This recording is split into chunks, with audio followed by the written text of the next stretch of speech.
Right.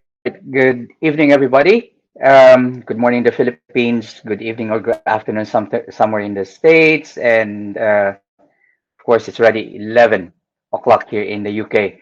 So before I bring out Guru Randy, first and foremost, I would like to let everybody know that the recent charity event that we did for Grandmaster Moni Velez, we managed to actually raise $1,050 for the Zoom lessons.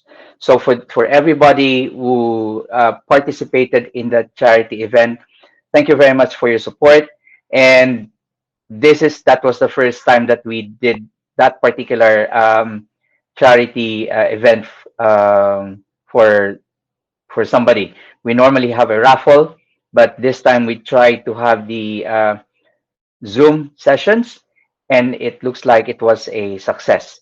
So once again, thank you everybody for participating, and also thank you for all the instructors who gave their time and their expertise to be able to help raise money for GM Veles. All right, so that's it.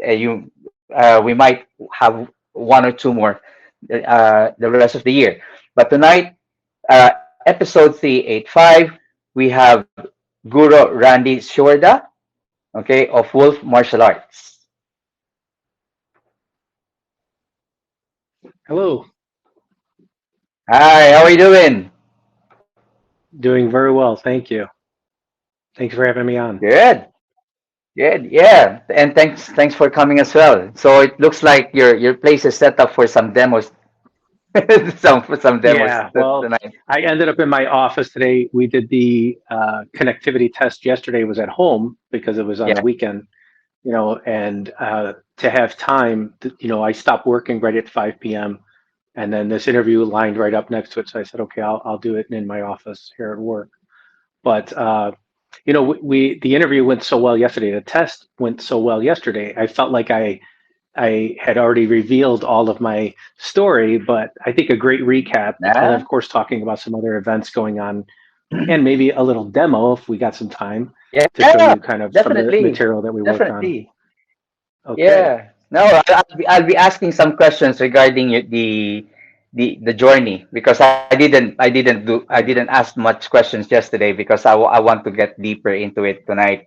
So, You but just just let me talk my head off. yeah, I just did. So I was like, okay, just basically jotting down information so that basically I can ask a little bit more. Right. But before we do that, let's say hi to everybody who's watching this podcast. So again, you know the drill, guys. Tell us where you're watching from. Say hi. Okay. And once again, this is episode 385 of FMA discussion, and we've got Guru Randy Shorda of Wolf Martial Arts as our guest tonight. And I think besides your journey that we're going to talk about, we're also going to talk about the event that you're going to have at the end of the month, right? Yes, yes. It's our second Kali event. We've had two Jeet Do events already, and really the first Jeet Do event we did was kind of a hybrid. I had Kali there, um, and maybe to the dismay of some JKD people, they're like, "Why are you adding Kali?" I didn't realize I was going to do a Kali summit, so for me, Hmm. those are my two main arts. I said I'll split it up. Then I realized there's enough material in Jeet Do that it doesn't need really Kali there, and Kali deserves also its own immersive, focus, which I think I essentially have a couple of student bases that prefer one and then prefer the other, but they train in both. They just really like more of a focus. You can go to different martial arts events where they will cover 6 or 8 different systems and Yeah. styles, but this I like to try and keep it more immersive, like the 12 areas of Kali and whatnot. So this will be our second Kali summit that we're doing here Wow. in Chicago. Yeah, okay. Yeah, We'll talk about that we're later on. excited. All right. So we're gonna Okay. plug it in. Yeah. All right. So let's say hi. Sorry. Let's say hi first to Paula Chalice. Okay, saying well, excellent. That must be from the result of the charity event that we did. Sami Ibe, yep, keep up with the good work. Greetings from Mantas Dagat. Thank you very much. And GM Yuli Romo, thank you. And the head honcho is here, Dean Franco. Hello, everyone. Fantastic. I'm glad they're Yeah, listening to me and what I have to say. I know I heard some of of those names course. there. I already know they're longtime practitioners and instructors. So it'll be great to talk a little bit and connect. So Yeah. I mean, one of the things that really interested me yesterday was the fact that you trained from instructors that I only managed to watch in DVDs and VHS, and I do admire them uh, for what they do. That is Frank, and that right, is Goro, Ron Baliki as well. So, yeah. For the sake of those who weren't with us yesterday, could you kindly like have a recap of your journey? So, at what age sure, did you start again doing FMA or martial arts, and what art did you start with? Who inspired you? right. So growing up, I think almost every young kid wants to be a ninja or some kind of kung fu Oh yeah. master, and I was exposed to what we had. Yeah, it was like Samurai Sunday was big in our area to watch on like Sunday afternoons, like noon or 1 o'clock. And so you'd see these movies, and it's a lot of fun, and they're fighting, they're kicking, they're doing flips. Sometimes they have weapons, and you would just play that way. My brother and I, we always wanted to be in martial arts, but I didn't know anything about it. I didn't know, you know, uh, didn't have a discerning eye to anything. Had no education in anything, and we could not afford martial arts lessons in my family until essentially I had to pay for my own lessons. So after I graduated high school, got a job, and I noticed my nephew was a little rambunctious, and I thought it would be good for him to have martial arts as his Hmm. guide and discipline and respect. And so it was kind of just a thing. I wasn't actively thinking of going to actually train, but I said, he's going to go up there. I'm going to take him up there because nobody else in the family wanted to. They said, "Oh, if you want him to go, you give him a ride up there." And I said, "Okay." And then I would let him have his class, which was the kids' class, and he had to wait for me. And then I would do the adult Hmm. class. And upon seeing it, so no prior martial arts training, the exposure was essentially a hybrid to see kind of some drills in Jeet Kune Do, some drills in Hmm. Kali, and I didn't know really what I was looking at, except it looked amazing. Everything just looked fantastic. They're doing, stop kicks, BUG, straight blast, guntings, double stick, knife stuff, and I had just never been exposed to that before, so I just immediately hooked and signed up right away. So that was when I was Hmm. 18. Yeah, after graduating high school. So that's 1991. Yeah, Okay. 1991. Long time ago, 32 years ago. So Yeah. and then what was interesting is there was actually a friend of mine who he's actually here today. He's going to help me with the demo. I worked with him that summer. So before I got into martial arts, I worked with him at a department store. And then the day I walked in to check out the classes, he's there. And I looked at him. I was like, because I didn't work at that store anymore. It was just a brief, month or two.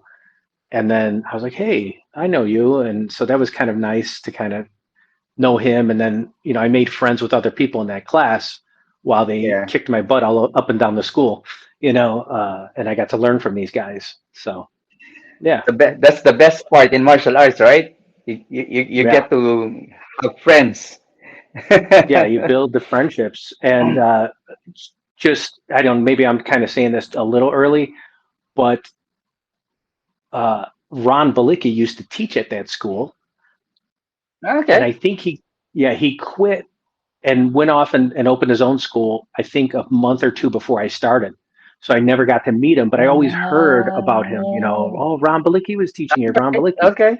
And so Okay. then I never ran into him all those years until 2010 when I started to train under him. And I would say probably one of the reasons we got along so well is because we knew the same people as I came up through martial arts. Okay. So he would ask, Yeah. Yeah. did you know this guy? Do you know that guy? And I go, oh, yeah. And he was the teacher of my teacher, because he left, Hmm. and then my teacher, I Yeah. was training with him. So I think there was a signature there of movement. You know how teachers imprint their, Yeah. the way they drill and teach, Their and then we methodology. kind of Yes. got a little, yeah, we got a little bit of that from him. So when I did meet him, Guru in 2010, he's just watching me shadow box, and he goes, "Yeah," he goes, "I could tell you came from that school. You can't lie about it." And I thought that was really cool. Yeah, I thought that was Yeah. really, really Definitely. interesting. And a small part of me regrets not getting to train with him back then, but I also don't regret my martial arts journey, because while there may be ups and downs, you learn what you don't like, you learn a lot of other lessons, so that by the time I Yeah. actually can train with Guru Ron, I'm more mature and more experienced to appreciate Hmm. those lessons. So, it is what it is. Of course, I would love to have all this knowledge in a 30-year-old body, but I'm 50, and this is the best I can do right now, and that's okay. I don't feel 50, but you know, some of my aches and pains may disagree with me, but Yeah. I'm doing Yeah. great. Definitely. Yeah. Okay. So you started at the age of 18 via taking your nephew. Is it nephew to Yeah. a dojo? And you Yeah. from there you got rope into doing Kali and everything. And you mentioned last night that you trained with Frank Yes. Cucci. Yeah. So I would say the evolution to getting to Frank Cucci would be, Guru Rich Lamro was somebody that uh, I would see at different seminars. Like, he was at the Hicks and Gracie seminar. He was at the Paul Vunak seminars that I went to in the early '90s. So I got to know him, and he's very nice and very accepting of everybody. So if I ever approached him, he was like, "Oh yeah, let me show you this drill and teach us stuff." Um, but so this is before I trained with Frank. Is I got a chance to go to a Ted Lukai Lukai seminar, and so Hmm. Guru Rich, I got to work with him the whole day that I was at that seminar, and then that evening I Yeah. did a private lesson with Guru Ted Lukai Lukai, and you know I was thinking, oh, okay, I'm looking for a higher level instructor. Is it going to be under Hmm. Guru Ted through Guru Rich, or Guru or Sifu Joe Goitia? And All right. I wasn't sure at that time. I was just like, is it possible to train with him? And then somehow it didn't happen where I was getting a chance to train with him regularly. But I opened up a Black Belt magazine, and this is like 1995. So I open up this magazine and I look Okay. in the back of where the seminars are at, and I see a seminar, three instructors Hmm. of I only knew of Frank Cucci, but it was Mark McFan, who's very well known in the grappling community, and was an Inasano, JKD Kali instructor. And then the other instructor was Terry Gibson, who I didn't know at the time, Okay. but he was also a JKD Kali instructor. So they all did the seminar at Frank Cucci's school in Virginia Beach. So I flew out Hmm. there, and it was like I don't know, 3 day, I think, event. It was like a camp. So they all taught different lessons throughout the day. So I learned a lot of grappling from Mark McFan, a lot of the Kali material from Terry Gibson, and Frank Cucci was like Thai boxing, and JKD. They all kind of touched on a little bit of JKD, but they all had their Yeah. focus. And I just fell in love with it. I was like, I love the Thai boxing, and I think I mentioned yesterday I had maybe a bad point of view of Thai boxing from that one Yeah. incident that I told you. I fought that Thai boxer, and he was so Yes. Yes. Yes. disrespectful. And when I knocked him Yeah. out, I was like, maybe is that how all Thai boxers are, so cocky and ridiculous? So I didn't pay it much mind until I started training with Frank, and uh, you know, Frank Cucci was all big about respect, and he didn't let people hurt each other there. So it was a completely different experience in learning that art, and I took to it and would use that. There's some funny stories. If I would spar with my old friends who were JKD guys, I would use Thai boxing Uh-huh. to shut them down their Jun Fan kickboxing, because they're not used to it. And it was kind of a principle that stuck with me, is to not do what they What they do. expect you to Of do. course. Yeah, my kicks were different and my timing was a little bit different, but I still used the Jeet Kune Do principles of Yeah. simple attacks, 5 ways of attack within my Muay Thai. So Hmm. yeah, I got exposure to that, more exposure to jujitsu, which I had, also learned probably since roughly 1991 is when we had exposure. Went to some Gracie seminars, and then I got to say that when I first started training at a school, and people were talking about going to seminars, it was nothing I could ever really budget for in the beginning. So some people were going to seminars, and I felt very jealous because they're like, "Oh, we got to train at for 8 hours each day or 6 hours each day on this, that, and the Yeah. other thing." And I was like, how do I do this? So I started saving money, and we're talking. I was working for barely minimum wage back then, which was, I don't know, 4.25 an hour. It was nothing, and I had to save All up all right. that money, pay for my classes, you know, uh, uh, pay my bills, and find money for Hmm. seminars. And thankfully, the seminars back Mm. then for 2 days were roughly $100. So $50 a day. Now the price is up. You pay $100 a day easily, which Yeah. it's all worth Mm. it. I mean, it's Yeah. I can't complain that, oh, bread used to be a nickel like my parents used to complain. But it is. I mean, the price of stuff goes up. Well, Inflation, of course. just the Yeah. Yeah. nature of Yeah. things. Yeah. That's true. So, I mean, But how was training with Frank Cucci? Yes. I mean, it was what great. are the, I would say, most memorable moment um, when you were training with him? Well, I would say one of his top guys when we would do Chen sparring, timing sparring in Muay Thai, Chen. Hmm. So you're meant to not really tear each other apart. So he's like, okay, first round, just hands. I felt really comfortable in my boxing. I'm moving around, I'm tagging this guy pretty well. My hands were good. My kicks were okay. Nothing compared to the Thai boxing kick. So then round one was like, oh, hands. The second round is like, oh, legs only. And I am getting my legs kicked out from underneath me. Every time I throw a kick, I'm getting kicked. I was just getting pulled apart. But in a Hmm. nice way. These guys were not there to hurt me, but I'll tell you what, I was bruised up Yeah. and down my legs, and we had a hard time walking the next day because of all the bruises and the muscle strain of trying Mm. to Mm. train all those Mm. kicks. But the guys were nice, and they even called me. It was kind of funny. They called me the Chicago boxer. Like, Chicago boxer, and so that I had like it was an endearing thing. But I'm looking Yeah. at them. I'm like, yeah, that was cool, but you guys destroyed me with the kicks. And but they were nice about it. They're accepting. They knew, they weren't there to hurt anybody, but I could handle it in the sense, like, you Mm. turn up the heat a little by little. Next thing you know, we're at like 80% in our power. But that's established through mutual contact. It's not something like Yeah. they Yeah. just Yeah. took my legs out Yeah. from underneath me at 100%. We worked up to Hmm. that level, and there was respect because I was so used to sparring. Um, it didn't really affect me to go a little harder as long as I knew the other person wasn't out there to hit me or make me hurt me. Mm. I Yeah. could take the shot. I didn't mind, and I give it back if I could because but I tried not to get too angry about it, right? Because these guys were just better than me, and that was it. Mm. But that's where you go to learn, right? You got to learn from better people. Yeah. That's So true. Of course. Of it, course. that was very memorable. But I'll tell you, the most memorable thing will be from the way that I was learning before I trained with Francucci. There was not a lot of bowing in my original classes. Like, we would have a salutation, but it was very backyard kind of mentality. So you didn't really bow in. And then the Mm. way that you would address different people, even seniors, it was disrespectful by today's standards. Mhm. But we were just a loose group of guys, like always just kind of, teasing each other or whatever. And then I trained with Francucci, and I remember the first time I walked onto the mats without bowing. I had to Okay. drop and do 50 push-ups. I had to drop down 50 push-ups. That was it. And so there was consequence.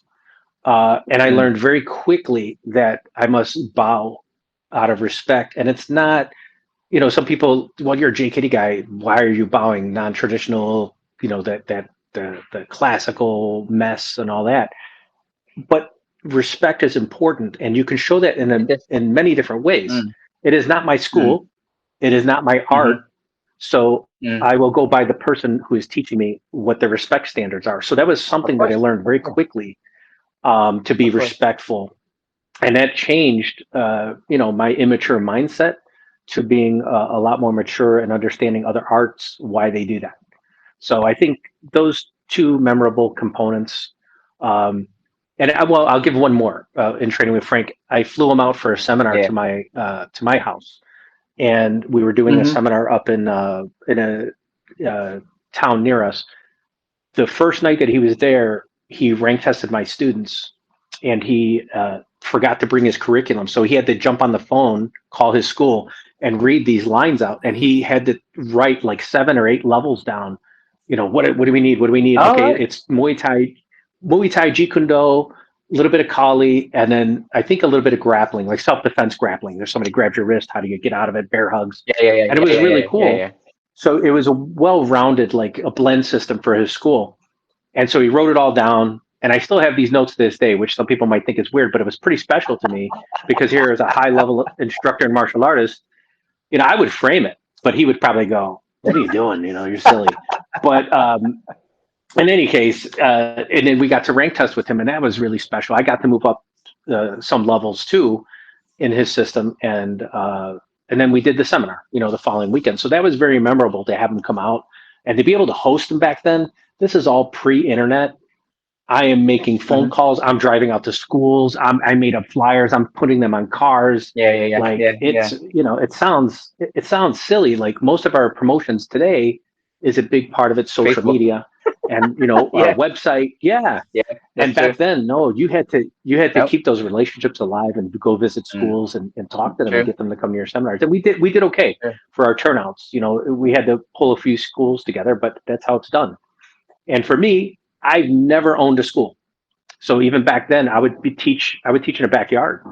I would teach in the alley or at a park, or I would rent a room at someone else's school and teach there. Mm, So I've never really taken that big step of owning a school. And sure, it's scary. There's no doubt. And I've seen some of my peers succeed very well in owning a school, and I've seen others crash and burn. And I think the business sense is really what it is. It doesn't matter how well you know an art or how good of a teacher you are. You have to have the business sense. Otherwise, yeah, the that's business true. won't That's last. very true. You know. Yeah, that's very true. Yeah. Yeah, So in yeah. training with Frank Cucci, I would say from 1995 to about 2000 is when I had a chance to train with him. And then after that, it was just the money wasn't there to make the travels. So I kind of was by Mm, myself for a while. Um, you know, really didn't teach, but I was self training and I had a student or two, but I wasn't actively teaching. I was busy actually with IT. I was recertifying and I shouldn't say recertifying. I was getting certified in different areas of IT that helped my career to where I'm at now.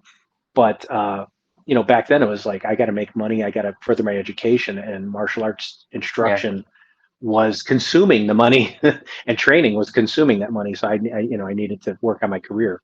So that's that's the way it was. yep. It is what Yeah. it is. All right, and then from Frank, you also had a chance to train with Guru Ron Baliki. Yes. That was something around 2008, 2009. I was saying, Okay, you know that what? this is much I later now.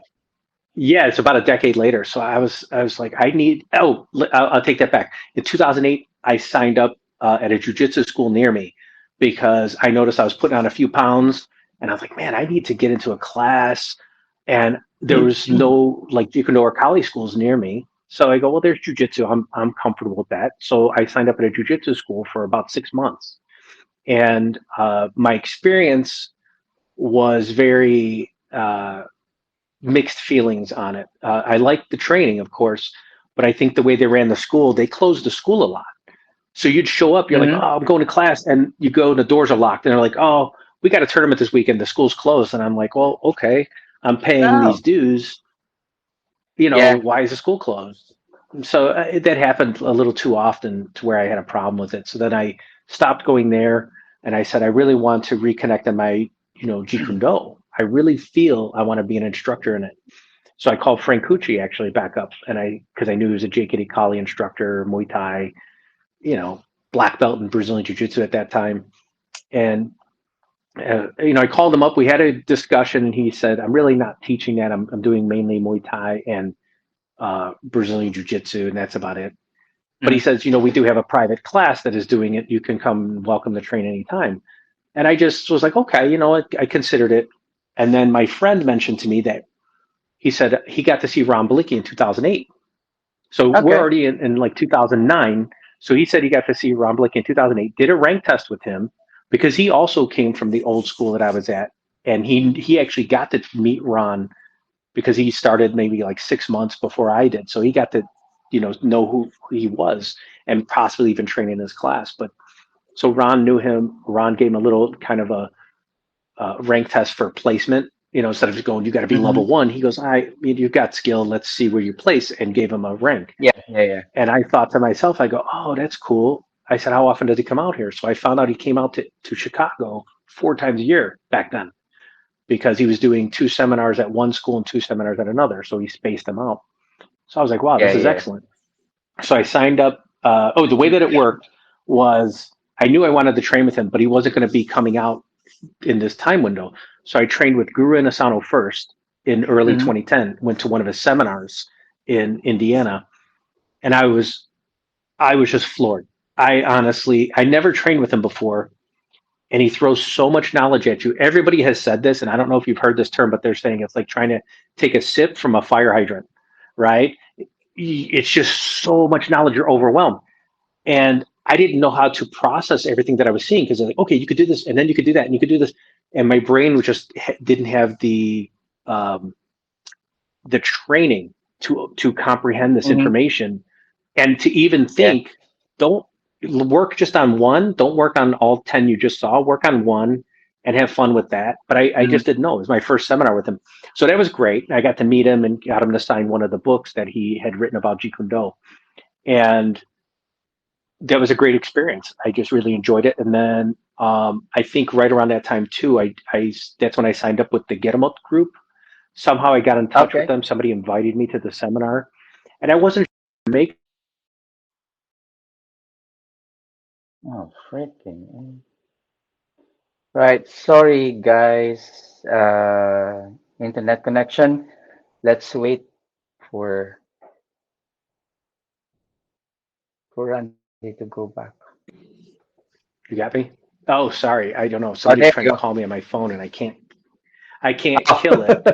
Um, yeah. So, but I didn't know what to make of this group. I knew I was going to be training Jeet Kune Do with Ron. I didn't think about ever training Kali, but they didn't call this Kali. They're like, this is our niece de mano. And I go, what? I Okay. don't really know what that is. I'd always just done my Kali to a certain degree. But I went there and everybody was real nice. The instructor was very friendly. And he was very knowledgeable. Like you know, it's funny.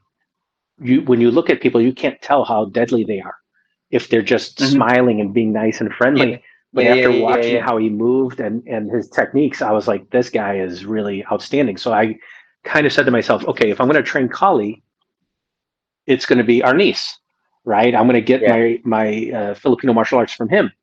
So then a couple months later, Guru Ran comes to town, and I'm only interested in Jeet Kune Do. So when I meet him, I shake his hand, and we exchange a few words, and then I'm just at the seminar with one of my buddies, and then he comes over to me and he asks me, "Hey, do you want to do this drill with me?" So I start doing this collie drill with him, and I don't even know really what I'm doing, but he's coaching me through it, and he goes, "Okay, you're coming up here and demoing with me," and I was like, "What?"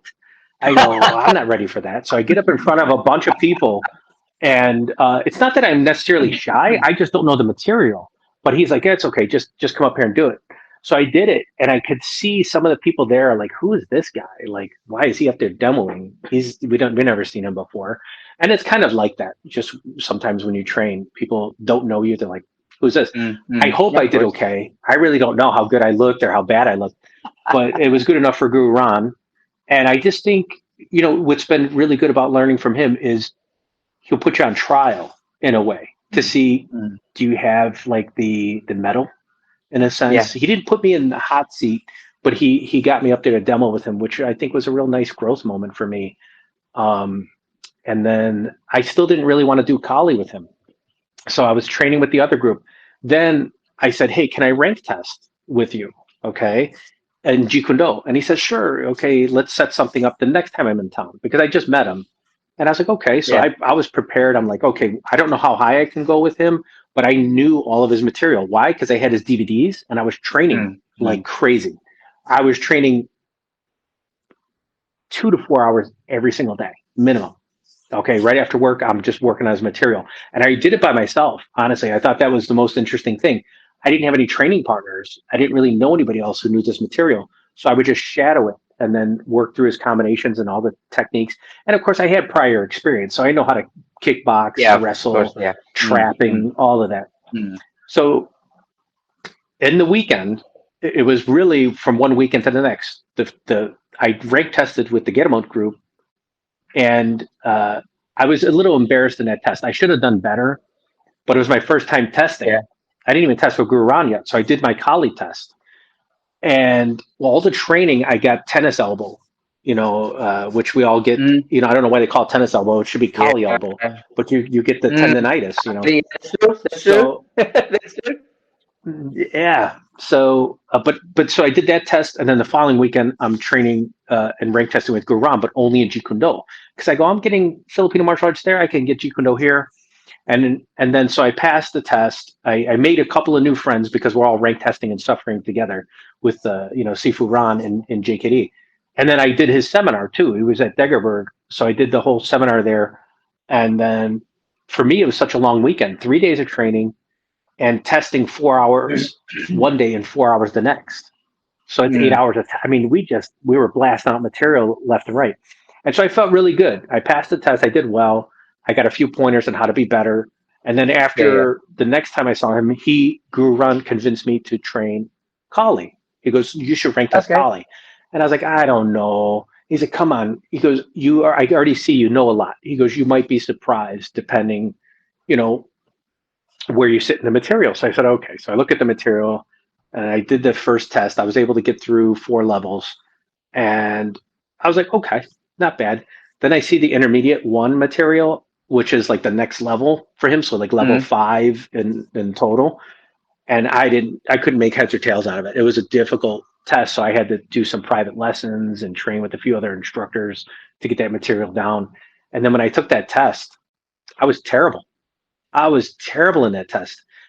It's not that I didn't know the material; it's just my movement wasn't what it should be. So I committed to really training it hard because I kind of was mhm. convinced to do it by Guru, Yeah. and then I said, "Okay, I'll practice for this next test." After I was struggling in that test, I said that will never happen to me again, ever. Mm, So I made sure I trained hard, and I finally found somebody I could actually work with consistently to level up together. And so it was somebody that you just can get the reps out with. There yeah. was no Yeah. solo Yeah. training I can do in Kali that was going to make that work. In the Jeet Kune Do, you can get away with it, but you still need a training partner to really Mm, bring it mm, home. mm. But I always considered myself a JKD guy up to that point. So by the time Kali came around, I knew you could not do that solo. There's no online training that you could teach yourself in Kali and really get it. You need a training partner. Yeah. It's just That's true. Yeah. and that was proof to me back then. So in any case, I started training, Kali with him, but I was behind. So my Jeet Kune Do was levels ahead of my Kali, and I tried to train them together. So if he came out, I would do a Jeet Kune Do test and I would do a Kali test. But I was several levels behind. And then I think by 2013, I got my apprenticeship in Jeet Kune Do. And in 2016, I think it was, I got my apprenticeship in Kali. So that's 3 years difference. And then in 2021, they synchronized and I got my full instructorship in Jeet Kune Do and Kali. Ah, And honestly, I will have some people who go, I'm only here to see the Jeet Kune Do with you. But then they'll see me do Kali and they go, I want that too. And I'll say, good, because I teach both. that's good. Yeah. And then That's it good. also Yeah. happens the other way. There are people who goes, oh, I just want Kali. But then they'll see my Jeet Kune Do and they'll say, wait, what's that? It's just Mm, different enough, and the principles are different, even though there's so much similarities between the mindset and philosophies of yeah. both Yeah. systems Yeah. that um, yeah, do yourself service by learning as much as you can from different systems if you've got the time.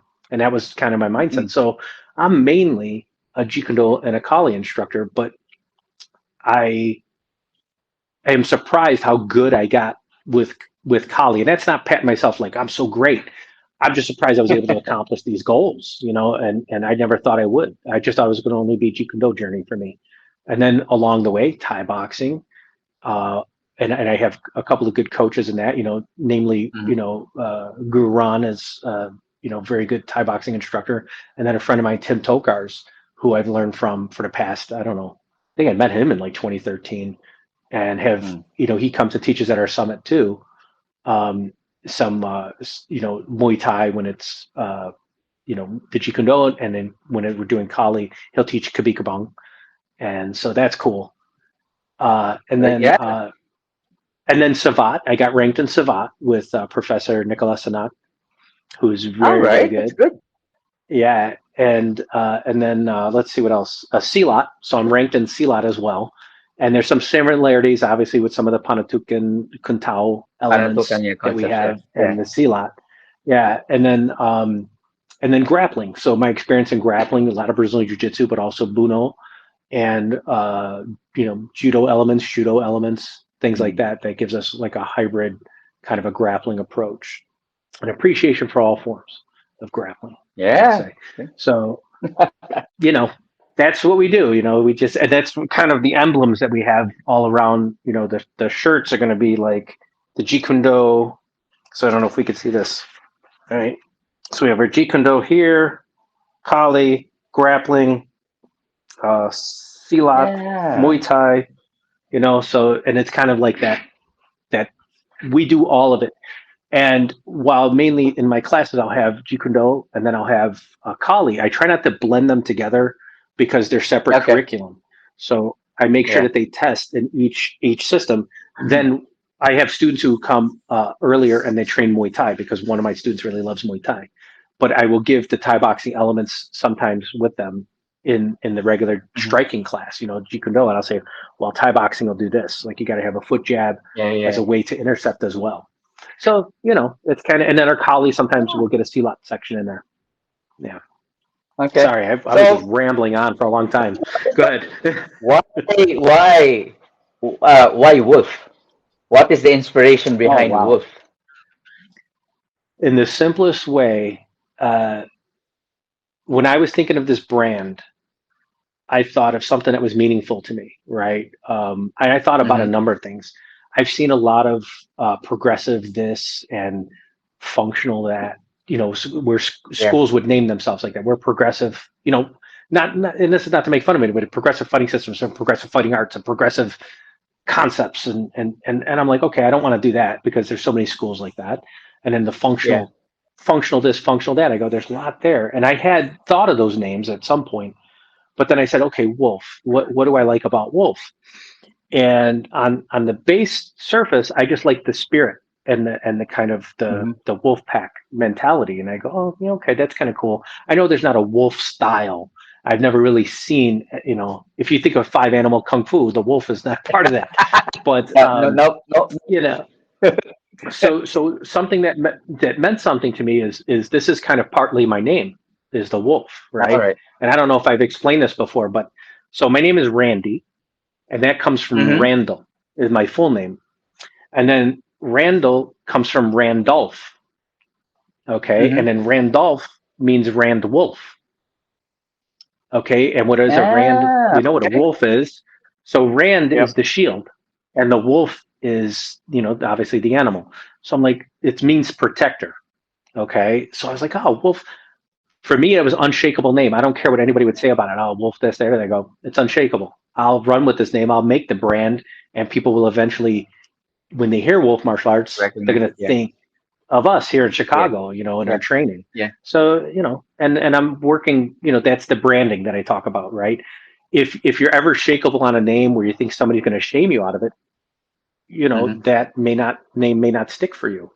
But if you Yeah. can defend it and it's meaningful to you, nobody will shake that brand, as long as it's not Of offensive, course.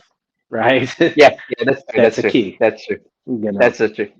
So it's Ah, just stuck with interesting. me, and Interesting. for all the other Interesting. elements of it, yeah. So I think it's kind of just ties to my name, you know. And I didn't think anybody else was really doing it. You know, there was no other wolf martial arts around that I could see that was doing Jake and Kali. I think I saw a Taekwondo school doing something, maybe a Krav Maga doing something else. And Mm. I do know a few people, like there's a friend of mine that does a wolf and crow, like boxing and fitness, which is cool. You know, and we're friends. And I don't have a problem with him doing that because he feels that spirit too. And he's Filipino. So he loves, you know, when we do Panatukan and the Jeet Kune Do, All right, you okay. know, he loves all that stuff. So but so that's the only other person I really saw kind of coming close to our name. But I would say I came up with it first. Yeah. Maybe. I don't know. He came up with it a while ago. So Yeah. who knows? All right. We'll have to fight about it, Uh, he and I. yeah. I've got a question. My question is this: did you learn also panuntukan from Frank as much as you learn it Yes. from Ron?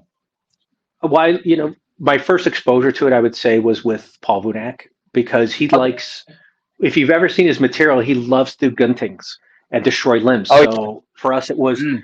it wasn't really like doing a pox out a hit. It was doing a gunting. So you'd get a destruction, maybe an elbow destruction Yeah. to a back fist and then a combination or a straight blast, which you like to do.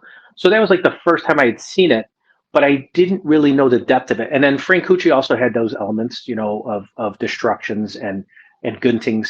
But the two most influential people for me to see that, you know, where they're able to dissect the art and really help you understand routes options are going to be well, number one is, you know, Guru Rambaliki has a really fantastic curriculum where he breaks things down and he's pretty meticulous. And then Guru Rick Fay, I've learned Panatukan Mm. from both, but mainly Rambaliki. I'll say very technical, but also combative. He just really likes to spar it and figure out what works, right? Yeah. I've So seen. definitely with Guru Ram. Yeah. I have his video on Yeah, panuntukan Filipino boxing. So, and basically, yeah, when he shows like the combination and basically puts in a video clip of him using yeah, it in on the ring and or in a yeah. sparring. So it's like, okay, he can make it work. Exactly, exactly, and that's the key for all of us. That's Mm, something that we talk about when we're training. When you say, "Does this technique work?" Right? And somebody will think, "Well, I saw my teacher do it, so it must." And it's like, no, no, no. It works for not them. necessary. You got to learn Yeah, and develop it just like they did to make it work for you. So don't ever that's think good. you don't have to do reps. You still got to rep it out to make it work. You know, Yeah, and how that's well does it good. work against somebody who's better than you too? May not work so Mm, well. So keep training it and stay with it. You know, if you quit, yeah. you're just proving that it's not working for you, and then you just walk away from it. Don't do that. But yeah, Mm, definitely, I have that appreciation for people who um, spar it, not just do technical drills. Though there's nothing wrong with doing technical drills either. Just know what you're doing at it's that time. part of it. And I Yeah. think we talked Mhm. about this yesterday. There are Yeah. drills, and then there's Yep. functional. And some Yes. people will say, well, you got to functionalize the drill. In some cases, yes. But I've come to identify not all drills are meant to be functional. Just Yes. like you're not going to do a hubad lubad, Mm, and go, I need to get into this fight and win. Use the tactile elements of entries for that. That makes sense. But don't mm. try to get in a hubad fight. Why? Because that MMA guy doesn't know hubad. You start trying to go like this, and he's just reaching over the top trying to hit you, and you're going to wonder Exactly. why am I having a problem? Because it's Yeah. not a drill. Yeah. So Yeah. anyway, I would say that that's what I usually try to keep in mind. Hey guys, because some people will roll their eyes when you teach them something. You'll go, okay, we're going to do this, and they go, hey, hold on, it's a drill, and I'm going to tell you why this drill is important for your development. And then I won't say my students have necessarily done that. Sometimes they have, and I think you have to kind of tell them to be more open-minded before Mm. they become judgmental. And Yeah. I think we all have a Yeah. little bit of judgmental aspect to us. The only thing that helps take that away is being humble and train with somebody better than you so that you Exactly. can always That's true. remember I'm a student. That's true. Yeah. That's true. And I mean, in any in any I would say physical activity, whether it's sports, combat sport, you have to go through a progression Yeah. wherein you need to have drills that basically develops attribute. You need to have lead up drills for you to be able to connect them to something that is more functional. So Yeah. You can't like Yeah, you won't be able to understand lead up drills if you don't basically you haven't done your foundation. You haven't you absolutely. still don't have your skills. So I mean, it's Yeah, almost like teaching somebody to play basketball and be a part of a team when he doesn't know even how to shoot or dribble a ball properly, or basically how right. to dribble the ball in the defensive way. It's not gonna fly. Yeah, So the person needs to understand first how to dribble a ball, how to dribble defensively, how to basically how to weave in out. So everything has to be progressive. absolutely. I totally agree with that. I Yeah. actually remember this from Rick Fay. Uh, he said how you tell people what they need to work on. Sometimes Mhm. they how can I put it? They it makes it sound like they're going to learn less, right? Like when you tell somebody, hey, you need the basics, you need to work on the basics. Mhm. When you use the term basic, it makes it seem like people are like basics. I want advanced, right? But then believe he started using the term fundamentals. Like, hey, you need fundamentals. Yeah. It doesn't Mm. sound as bad as Mm. basics, at least to some people. I wouldn't say everybody thinks that way, but it was his learning. How can I tell people they need this? Because no matter what I call it, 101 Mm. basics, fundamentals, you still need to work on it in order to Foundation get and to the next everything. Yeah. level. Or Yeah. yeah. So I thought that Yeah. was really interesting to kind of, have a more, I don't know, you got to think of the times. Sometimes certain new words these young generation comes up with, they might say, that's weak. Oh, that's weak, or that's whatever. I don't even want to show my age with what I don't know on lingo, but the point is that to have that mindset is actually really good, and Mm. so you learn these lessons from just different conversations with instructors. But Of course. I liked when Rick Fay said that, and it just made me go, okay, you know what, I'm going to use that approach, and it works. It works for me. Mm. Yeah. Fundamentals. Yeah. We all need them. Fundamentals. Yes, exactly. Yeah. Like in tango, we call that foundations. So you get your core Hmm. foundations. Yeah, So yeah. yeah, So it's either your yeah. We say you foundations or can't build a fundamentals. So strong house. Yeah, if you you don't can't build have a a good strong house on a foundation, shaky foundation. Yeah. exactly. So that was another thing. So I'll say this, just to kind of give Guru Ron some props too. He'll say, well, like if we're doing some basic drills, warming up, and he goes, "Come on, guys, it's like picking up grounders, like in baseball. Nobody wants Yes, to do it. Everybody wants to pick it up fancy and just kind of do this and do this, fancy way until you miss the ball and somebody scores a run yep, against you because you didn't work on the fundamental way of picking up the ball. And nobody exactly. likes doing it, but we all have to do it. So, if you want to be That's good at true. it and build on that. So that Of was course, another thing that that's stuck true. with me. That's true. But Well, yeah, so for the most part, I'll say this. In all of my years training, and I've been in the Chicagoland area, I've stayed connected with people like, Joe Goitia, who's hmm known me pretty much since my first day in class. I wasn't at his school, but he's been inviting. I did teach for him a few years back. I have been up to his school, and I know his students. They're great people. And then Rich Lamro, I still maintain a relationship with him. Uh, hmm and Larry Lindeman, who's going to be one of the instructors teaching for us too, came up. He and Ron Balicki came up together at like Degerberg back in the day. So all right. he's teaching for us, and he's like a local version of Ron Balicki in a way. He has his own specializations, right? Not to diminish anything that Yeah. Guru Ron has done, but they have this like functional mentality and mindset, and the stuff that Larry Lindeman teaches, a lot of people don't teach it, and it's just like the reality of combative situations. What are you going to hmm do if you're sitting there and somebody jumps on you and they're pulling a knife? You're not doing knife tapping anymore. This is you're No, unprepared. You're being ambushed, and exactly, he covers that a exactly. lot. And then of course we're going to have Tim Tokar. So these guys, I try to maintain a relationship. And some of the out of towners that have come in, I really try to do this to be local, right? You're in Chicagoland area, come train with us, right, at these summits, and you don't have to travel, right? So you're not incurring the airfare and the Expenses. hotel Yeah. and all those other Mm-hmm. expenses. You could just come and train with us and still get high quality, high level training. But hmm it's building a brotherhood, and that's what I've heard from people who have wanted to train with us out of town. They're like, "Wow, you guys get along really well," and we do. The people that I work with, I am usually getting along with well, but I acknowledge their strengths. I go, they're going to Of teach course. something better than Of me, course. Yeah. and I want Mm. to bring them in for it because I could show some of it, but they're experts in it. And then, of course, I'm an expert in another area that Yeah. I can focus on, teach my students. So I think that's probably been the best benefit of the way that I'm cultivating my martial arts now is to Mm. maintain these higher level, relationships so that number one, I Yeah. learn from them, but also I can offer, my students some diversity in the, Mm. training arena of where these, other instructors are experts. So Yeah.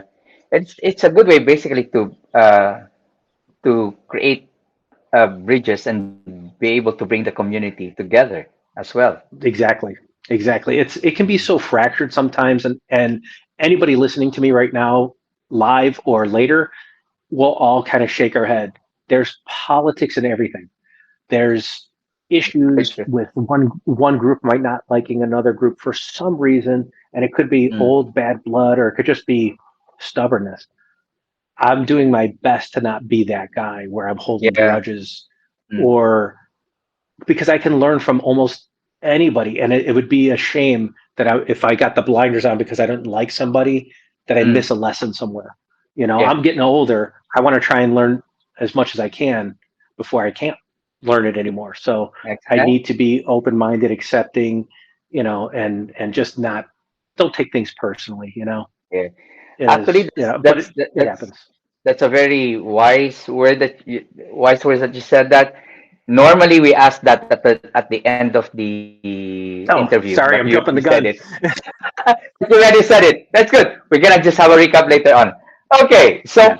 I think it's time to do some demos now. What do you Oh have? yes. Okay, so Gabe, can I use you, sir? So I'm going to adjust the camera here a little bit, okay, so that you All guys right, can okay. see our little training area. I'm Can you stand over here gonna in the center? Just want to see where we're at. There Okay, you go. stay there. I'm gonna give you All right, more. excellent. All right, so we're gonna go through a few different drills here. If I could have you over here, where and I'm going to teach some of this at our summit, and it's part of our curriculum. So with knife work, okay, the first thing that I can say is that you want to train this seriously, okay? Meaning Mhm. you may have to gear up and then eventually make it where it's not so easy. But before you get there, work on the technique, right? And work on the Yeah. timing and all the other tactile responsiveness. Let's step over here so we can see it. Good. Okay.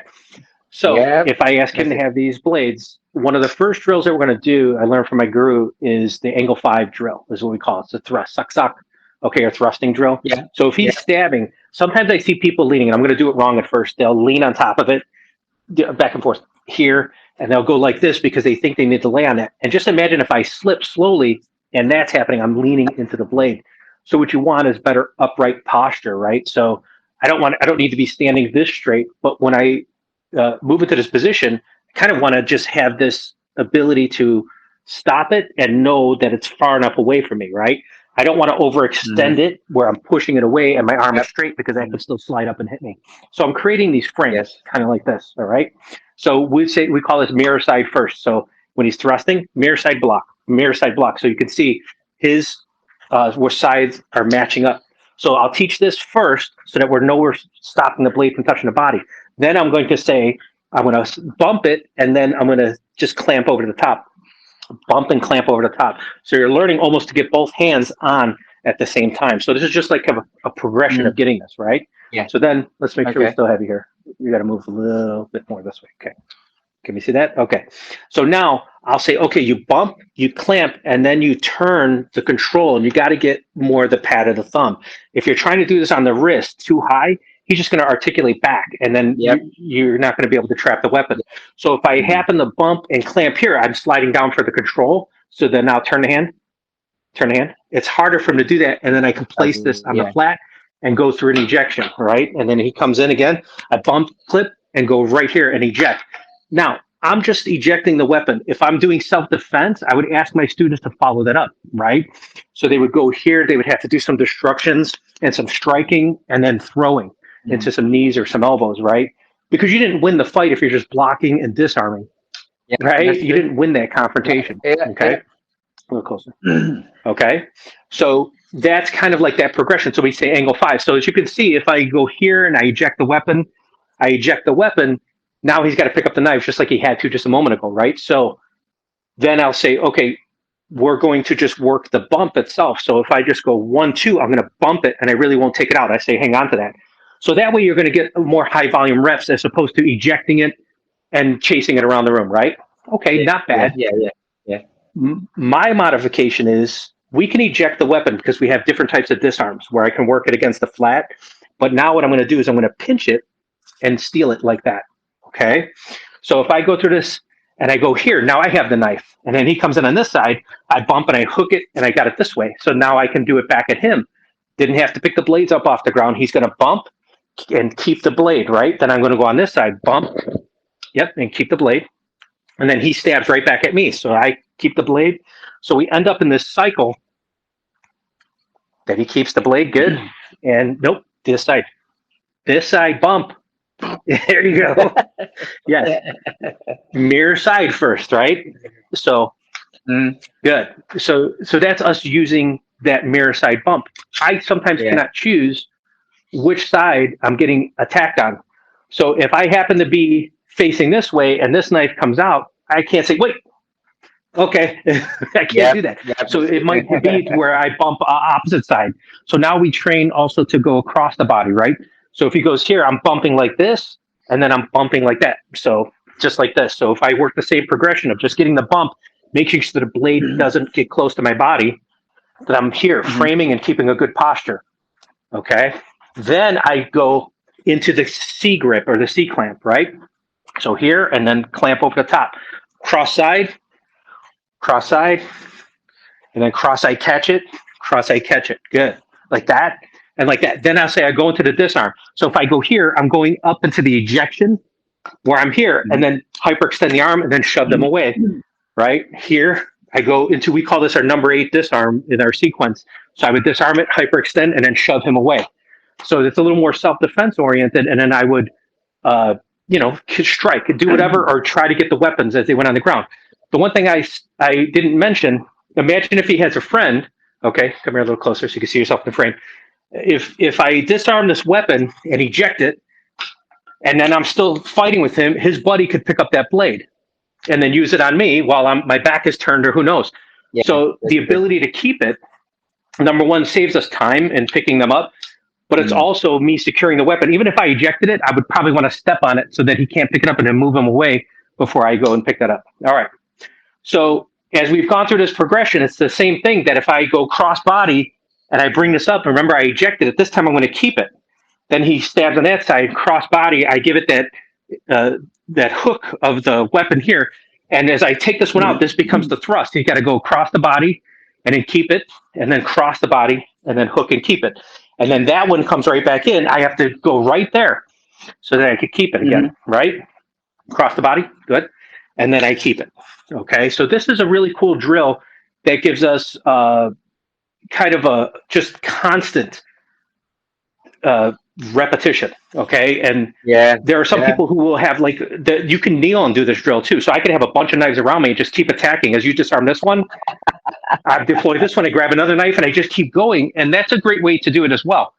I like doing it this way because if I only brought 2 knives for You us to only, train with today, we're going to keep the yeah, cycle going in these disarms, and we can change that. yeah, Okay, so that's one of the yeah. drills that I'm going to teach in this whole progression. I'm going to show you another drill that we like to do, and this one I also learned from my guru. And I've not really seen a lot of other instructors do it the way that he approaches it. So I really kind of like his methodology here. So if he's slashing, right, we have our knife tapping, which is simple back and forth, right, to where I can pass that weapon. And in between, of course, I'm going to try and do damage. Yeah. But when we're doing this drill, we'll call it dekit, right? Actually, reverse that grip. Let me take one step back. Is well, I'm going to go through a couple high level kits. So if he's striking here and I go into this position and I can disarm with self defense wise, the drill ends there.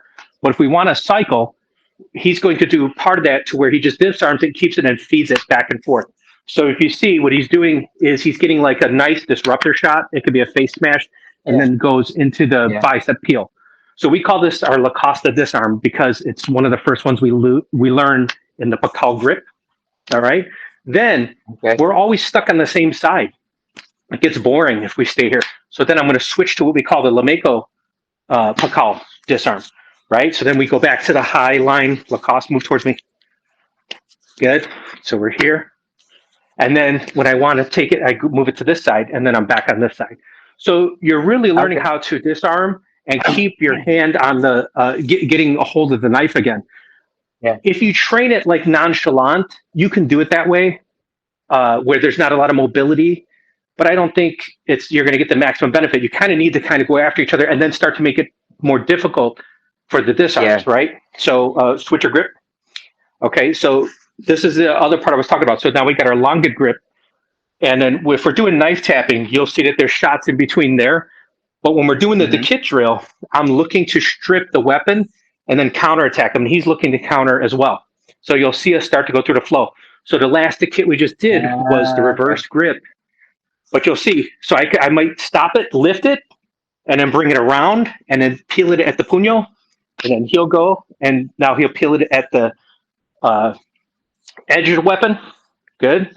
And this is one of our kits. And we have a number of these because there's different types of attacks, right? There's forehand and backhand. So now, if we want to make it a little more interesting, instead of just doing the inside right, I do a double hand stop, or I still go to the inside right. Sorry, I'll do the double hand or this double hand stop, and then he'll do a lock, do the lock, parallel camp, parallel camp, peel it, take it. And I'll take and stab it down on his thigh, and then he's got a slash. So we start to introduce these variables, okay, Hmm. where we're here, and now he's on the backhand. So I go here, and I'll take him into this lock and work this grip here, and then peel it when I know his grip has broken. As I go to stab him, he's going to make me stab my own thigh. How likely is that to happen? I don't know, but I've done knife tussling. I'll do knife tussling where somebody might have their knife like this, and as we're moving, come here a little Yeah. closer. As we're moving around, and I go to stab him with my knife here. Let me just borrow this for a second. As I get your hand on my, so as I'm trying to stab him here, he's so focused on this that I can move the knife behind him and actually disarm it. So there's a time and a place where you're going to actually get them to stab themselves because of their overzealousness, right? And so Yeah. that's kind of funny. Put that away. So that drill is just, as we said, there's fundamentals. I won't teach that drill until you learn 2 disarms, okay, or 4 disarms. Yeah. Yep. Then you can learn this drill. So you have to know, because part of the controls is knowing where to place your hand, where to turn it up, where to anchor, where you can hit, and where you can peel Mm. and control the person. So most everybody in the Mars organization understands this training progression. But what will give you the edge is when you start to go variable options instead of working everything through sequence like a curriculum. You start to just randomly do different things. So Right. there are times where if we're going, so inside right, yep, and peel, good. So we're here, that he can disarm it here, take it out, disarm it. Yes, good. And I go down to the thigh, good. That the next time this happens, right, down to the thigh, good. That I can introduce one more variable. As I go here and he peels it and he goes down to the thigh, I just take and do a Lacosta version and steal it Ah, back. I see. Now he Okay. can bring it down to my thigh on this side. You see? So now we're on the other side learning this whole attack sequence.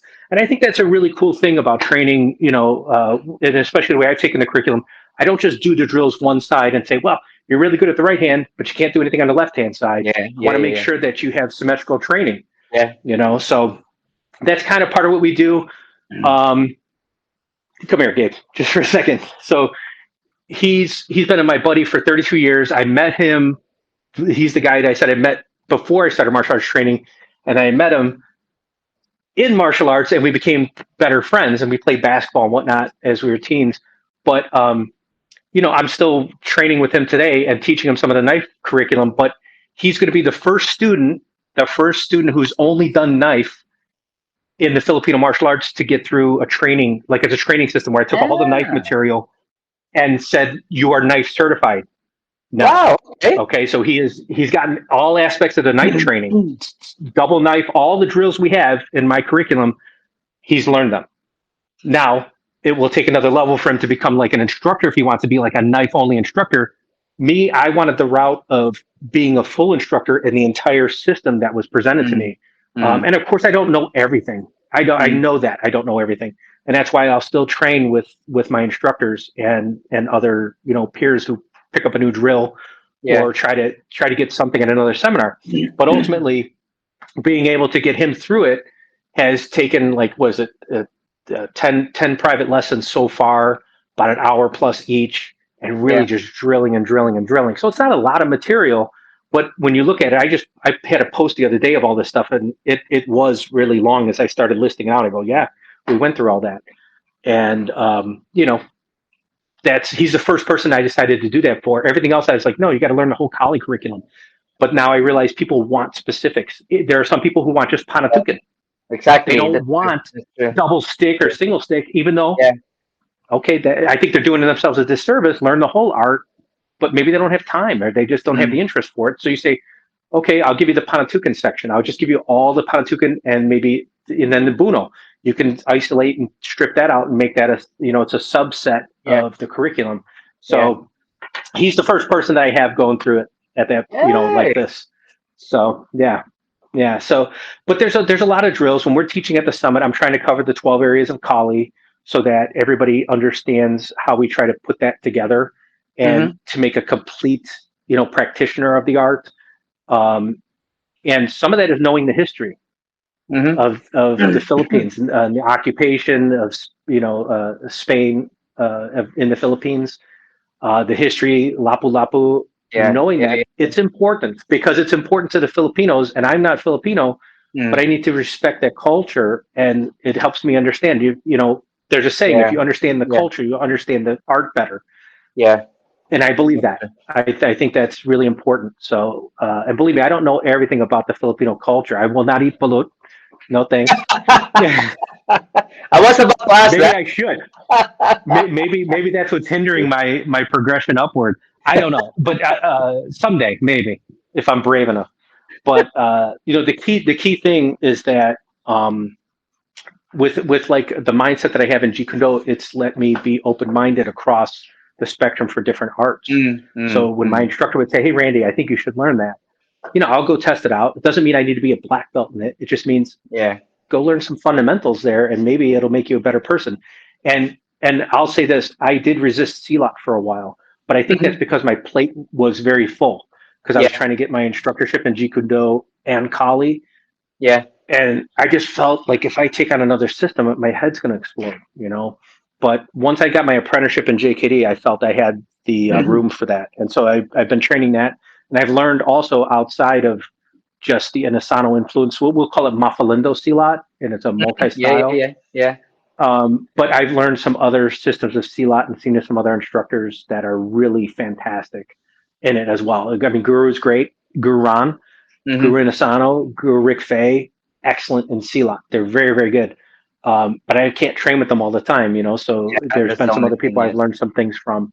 But yeah, that's kind of just us in a nutshell is training Jeet Kune Do. I teach Tuesdays, Thursdays, and Saturdays, like 45 minutes of JKD, and then I have an alarm set. It buzzes. It's like, okay, Kali time. And then we jump over to doing Kali drills. And I usually am working them on the curriculum. So I will have multiple levels. So I Yeah. could Yeah. have a Yeah. beginner who's learning level one, and I've got the intermediates who are learning like level five, four, five, and six. And as the advanced is right at 6, 7 level, up and through 10. And then after that, they can ask me if they want to be an instructor, and then we put them through additional materials All and right. an instructor development course, which is helping them teach better. They have to teach me something, okay, that I've taught them. I'll come in and act like an Mm-hmm. ignorant day one Hmm. beginner. Hmm. I'll just be like, oh yeah, I don't know anything, and then correct my mistakes. I'll purposely make some mistakes, Yeah. and it's new for me to be able to do this because I never wanted to certify anybody until after I got my full instructorships in these systems. Before I really started ranking people, I would help them get through their requirements in different art or Yeah. different Yeah. Yeah. Yeah. organizations. Yeah. But now I'm like, yeah, I'll rank them under me. I have the knowledge, and then my guru has confidence in me, my sifu, Yeah. and you know, and I'm just doing it myself now. So It's about um, time. Yeah, I mean, 32 years later, come on, guy. Yeah, Yeah, you have to go so through that part of the cycle. yeah, yeah, of course. Part of that is paying your dues. It Yeah, truly of is, course. Yeah, and not just trying to jump through and be an instructor, cheat, taking shortcuts to the finish line is something I never wanted to do nah, ever. I just never it's felt there would be integrity in that, and I just oh yeah, never of wanted course, to do that. definitely. And just imagine the type of students that you're going to be developing when you as an instructor go through that kind of uh, I mean, I would say shortcuts. Yeah, So exactly. They'll think that's okay to do, and before you know it, it gets watered down. exactly, And yeah, three generations, four generations out, it's the art is being lost. exactly, That's no yeah, good. exactly. Yeah. And plus, I mean, especially with martial arts, it's not just really about physical skills that you are transferring to your students. There's a Right. lot of you're also like transferring um, um, mental skills. You're transferring how to handle the emotional side of things when they use it. Okay, Yeah. when things go worse. So there are a lot of things, and like also the the mindset that you basically eventually give them when during Yeah. training. So if you shortcut things, Mhm. I'm not really sure what kind you're doing this service to your student eventually. Sure. There Yeah, has to be some sort of character development. I think I mentioned yeah, Bushido, that's true. um, where most of it I agree with, and there's like seven tenets to it or seven Mm, principles, and yeah, I have an eighth one, which is the self control. Like you have to mm, understand your self control yeah, beyond just your interactions with others. But even that, okay, you don't have to subscribe to that, but you should have a personal development where you're yes, trying to be a positive influence in that's true. teaching this art to other people. It can't be always about fighting and killing and we stab people Yeah, in the neck. Come on. yeah, that's true. That doesn't work here. That doesn't, not in today's civilized world. You're not Yeah, going to get away with that. Um, yeah, so you have to have a moral compass. And I think mm, a lot of instructors that I see, and of course, my main Kali influences have been in Asano lineage, but yeah, are pretty good people and they're pretty compassionate people, mm, as knowledgeable or as mean as they want to be or could be. They are nice when they're teaching and also try to instill that sense of being, having morality in your that is really important. training. That it's not Yeah, just stabbing people to yeah, death. yeah, yeah, yeah. You know. That is really important, So especially when you're teaching students anything to do with weapon. The moral right, side of it, the ethical side of it, that yeah, that is very important. And yeah, I equally, you agree have to develop that with your students as well. for sure, So yeah, certainly. are there any other demos that you want to share with us? No, no. I thought that was pretty decent. It's really all I brought was the knife. I mean, there's a lot of different Good. knife things we can do, Yeah, but for the most part, we're going to be doing the summit. As I said, I'm trying to cover the 12 areas of Kali and have the different instructors teaching different things. yeah. We have a whip demo. One of my students is fantastic with whip, so he's going to be talking about Latigo Idaga, Wow. and so we're going to Okay. have a section on that. And he's been prepping really hard and putting a nice section together Okay. specifically for that focus. We'll have sarong, flexible weapon drills and training so that everyone gets exposure to a karambit. So you'll get single knife, double knife. I mean, just think of the 12 areas of Kali. We're covering most of that. I think Wow. the only things we're not doing is we're not going to be throwing, darts and dust at each other. Okay, and we're not going to be shooting projectiles, no slings or arrows, All right. just because. You won't be throwing slippers as well, are you? Yeah, oh no, yeah, right. Right, well, that happens in the Mexican culture too. The chanclas, right? Chancla boomerang. Yeah. Yeah, So I never got that treatment. It was more the hairbrush. My mom would come at you with the hairbrush, and you're like, oh, you knew you messed up. when Yeah. is the So summit going to be? the summit is March 31st, so it's a Friday, the last Friday of this month, and then April 1st and April 2nd. 3 days of training. We have four different main instructors, a couple of different, extra instructors coming in and teaching a section or two, and it's 10 to 5 each day. So you get, what is that, 6 hours of training with a 1 hour lunch break Mm-hmm. in between that time. And there's a certificate afterward. We give a free T-shirt that we are getting made up now, and then well, I said the participation certificate. But anybody who comes is also going to get a free rank test. I posted the curriculum so they can get the level 1 test if they're new, and anybody who wants to test can get a voucher for the next level test. But they have to come see me. Wow. If it's too complex for the event, it's a little value add for them that they get a free test that Yeah. they can use, later on a voucher. Yeah. Yeah. Oh, So that's neat. we're looking forward to it. We're going to have fun. And, So and this is our, like I said, how do they get tickets or how do they book for the summit? yes. So, well, you can look on Facebook, the events created out there, Chicago Kali Summit 2023. My website, as well as wolfmartialarts.net /C Kali S 2023. And after wherever this event is posted, I will make sure I put a link in there for people to go to, Yeah, don't so that forget to they can post get. it in FMA discussion as well. Yeah, definitely. Wherever I see this video, I'll make sure we try to get that Yeah. placed in there. But so, like I said, the Facebook event will have a link to it, the registration, and so will my website.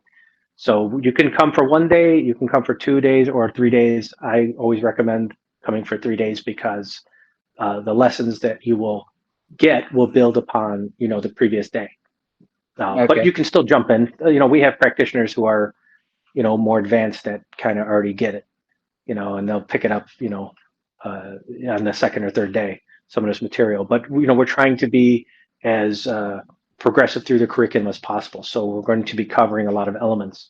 And right now we got a pretty good registration going, so we're hoping for some more people. That's Keeping it brilliant. open without raising the price. So we call it the early bird special still. So sign up, guys. You know. Randy, Yes. kind of like lift your camera a little bit. Yeah. Yep, that's it. Yep, I can see better now. Yay! All right. Okay. So, There we go. okay, so guys, so if you're interested, all right, and actually, the summit seems to be quite a good a good event to be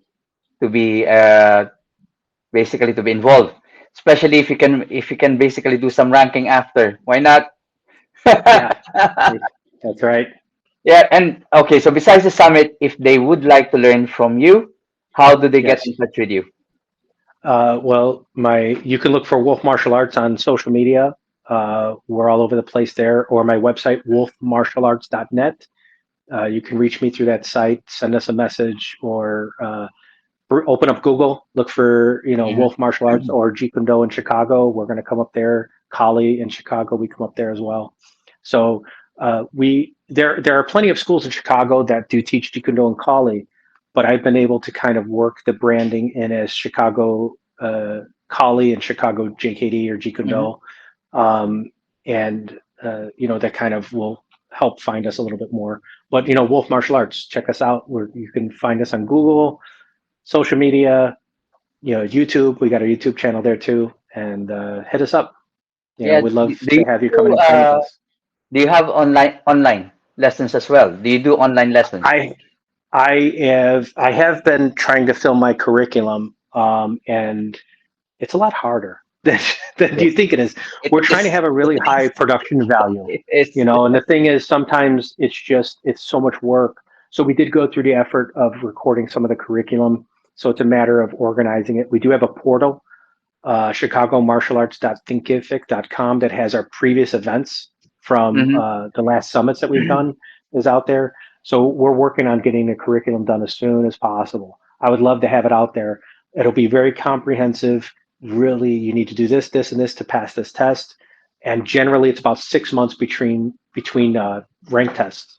I would say that's mainly for a beginner. If you have Hmm. experience, we are willing to do a placement exam to get you somewhere in the middle, and then from there take it at a proper pace, and Yeah. then teach you to Really be an instructor. interesting. Yeah. It's really interesting. Yes. Okay. Oh, Thank you. how about of course with the ranking and the assessment, it has to be Yes. done face to face. Yes. With me, yes.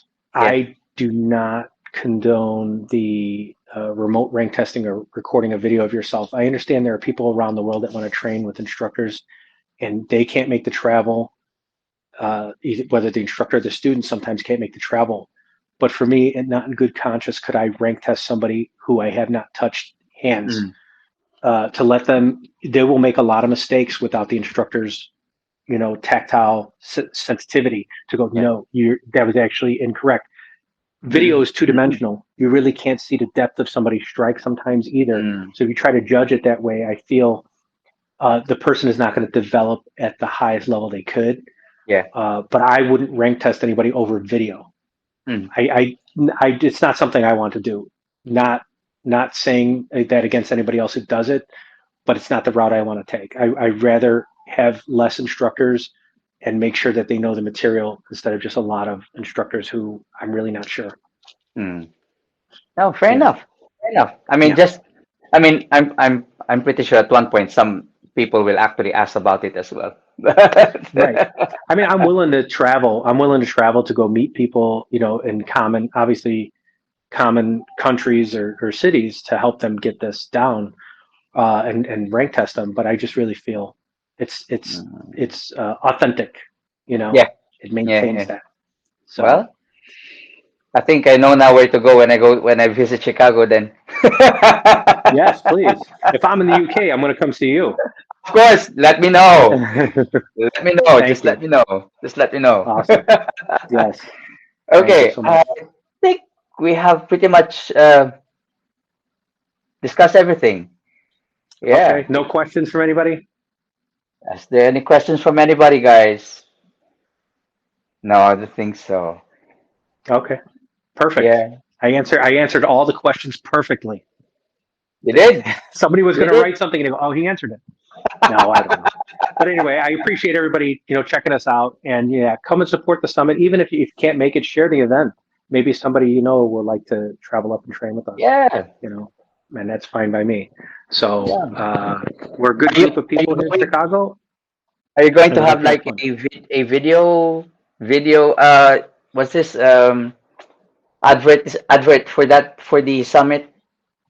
Yeah, we should. Every time I try to get around to it, I'm like, oh, I have video from last year. Oh, I got to change the headers. It's still a good demo. And I'm like, I have testimonials from last year. I'm like, oh man, it's just sometimes it's just so much work. I should be hiring That's the somebody only else to thing. do some of these things for me. But yeah, I think we will have something pretty Yeah. soon. And should have had it out there a couple of months back. But for the most part, I think most people when they hear about us, they know that, oh yeah, they like to work out. This is Mm, not a mm. lecture. Nobody's going to be sitting down. We're going to get up and work and Gonna and be have fun, sweating. move around. Yeah, definitely. That's how it's got to be. Yeah, but yeah. Any promotional material, don't hesitate to post it in FMA discussion. We'll be Yes. happy basically to help you get Yeah. the word around about the summit. Yeah. Listen, I appreciate you guys having me on and getting a chance to talk about this summit. No, Yes, thank you. I'm And I'm I'm I'm I'm blessed basically to get to know you through the interview. thank you so much. Same here. I Yeah. really feel you're very welcoming, and you know, props to you guys running the FMA discussions to get all these different instructors around the world on. That's really great. So Mm. thank you. Yep, that's basically the vision, the mission of FMA discussion. So we're There you doing our go. best. Right, Got it. but okay, well, I think I don't know for the sake of those who just joined us. Um, you said something really inspirational with regards to FMA training, and I mean something that the FMA community should really uh, Yeah. should really It's hear it's the again. brotherhood. It's the brotherhood. It's the katapunan.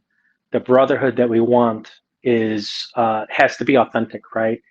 With everything that we go through in life, we have nothing but obstacles and negativity bombarding us. Whether it's getting through this pandemic, uh, the economy, we're all struggling together.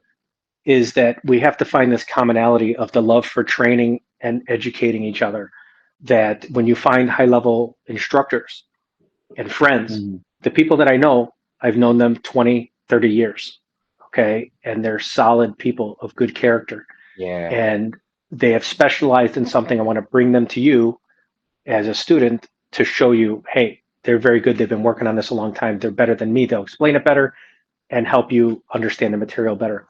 And, through a brotherhood, you're going to learn from each other as opposed to thinking you're the only one that knows, I know enough.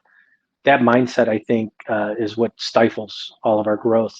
So, the true aspect of brotherhood is, you know, helping each other out, right? And learning from each other and then growing together. And 100%. before you know it, the brotherhood can expand. So, yeah, Mm. definitely. I feel that's one of the main reasons I started the summits. And it's the idea of meeting of instructors. We come together. It's not like a summit of discussion, like you might, like a NATO summit or something like that. It's more, it's more for us to bring our what we've been working on for the year, Mm. and our knowledge in the Filipino martial arts or Jeet Kune Do, whatever the focus is, and everybody can benefit from that advanced training or that advanced development Um, that we went through at that time. So that's what I'm trying to do. So far it's going okay, yep. I growing mean, little by little. all the best to you, man. I can see Thank you. your passion in sharing the art and your sincerity as well to maintain a high quality. Also in developing your students. So Yeah, your students are lucky to have you as their teacher, as their thank you so mentor. much. And I tell them that every time. The FMA community in Chicago basically is also like lucky to have you. Yeah, thank Yeah. you so much. So I hope I'd love to have them come out and train with us. And it's not always about the money, mm, right? It's not really about that. There are plenty of ways to get training in with me without thinking I'm going to, charge you an arm and a leg. It's nothing like that. I yeah, want to keep the prices low and really just help people learn this art. yeah. So, all right. Thank you so much. Thank I you very appreciate much. your Thank you time. very much. No And worries. I hope I could come on again and maybe down the road and, when I'm wiser Yeah. and more experienced. You're always welcome to be our guest in FMA Thank you. discussion. All right. All right. Okay. Take care. Thank you. Okay. Take care. Bye. Take care. Bye. Right, so there you go, guys. That's episode 385, and we had the Guru Randy Shorda of Wolf Martial Arts. Um, a very nice person, okay, to speak to, and also like a very knowledgeable and experienced teacher as well. So, and I'm going to say this again: his students are lucky to have him. So don't forget, he has a summit at the end of March. So I hope those who are in Chicago or those who can travel to that summit, please support the event. Looks like it's gonna be 3 days of fun, and just martial arts brotherhood, FMA brotherhood. Right. So thank you very much, everybody, for joining us. Thank you for the comments. Thank you for saying hello. And until the next time, this is Guru Tom Pena for FMA discussion. Bye.